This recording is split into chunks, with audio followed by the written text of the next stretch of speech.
Hello again. You know, I've been talking to people throughout my life and talking about Bigfoot and cryptids and different things like that. Somebody will say, very commonly, why hasn't one been found yet? Why hasn't the government found one and made it public? And I look at them and say, do you think if the government found one, they're going to make it public? I mean, really? Let's look at some history. 1930, Soviet Russia. Scientists over there trying to hybridize great apes with humans.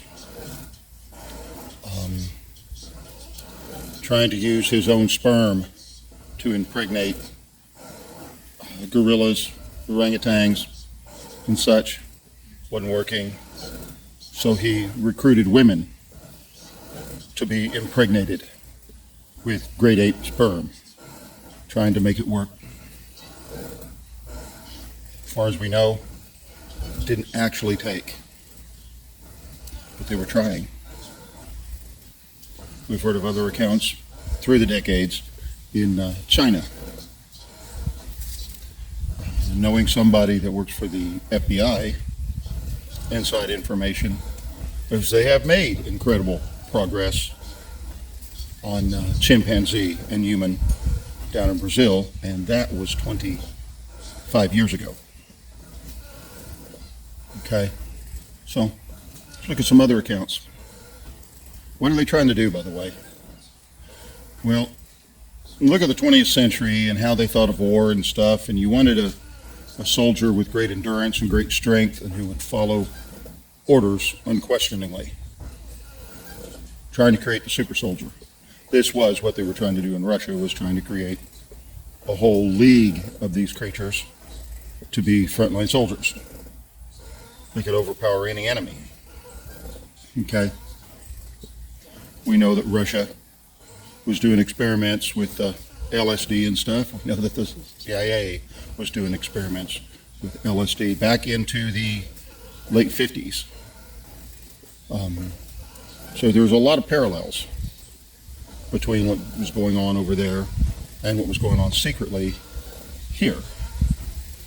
1953, up New Jersey, there was a train station, not for people, but cargo and stuff. And they were loading stuff and unloading stuff and moving it around.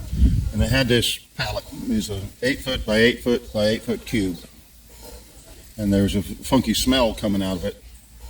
So a couple of the guys working there in the rail yard, they got a crowbar and they opened up the side panel of it. They found this creature. If it had been standing up, it said it had been 7 to 8 foot tall. But it was shackled down in a very big chair with an IV bottle hooked up to it. It was sedated inside this crate, being shipped someplace. Didn't know what to do. They nailed the panel back on and sent it on its way.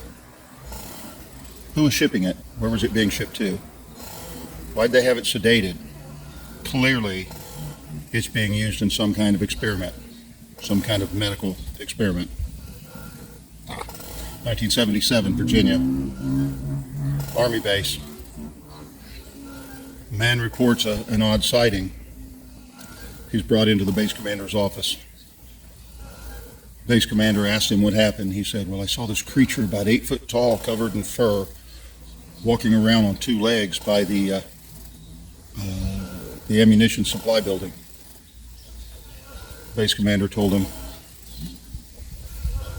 that is classified. You will not say another word about it to anybody, or you'll spend the rest of your life in Leavenworth. Huh.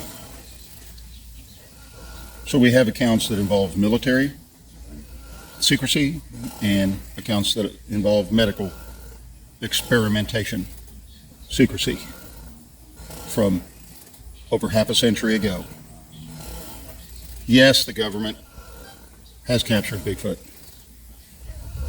Yes, they were working on trying to see what they can use it for to create a super soldier. Yes, that's obvious. And do I have to have everything jot and tittle perfect to describe it to you? No, I don't. Because if you know the nature of the people, you can predict their behavior.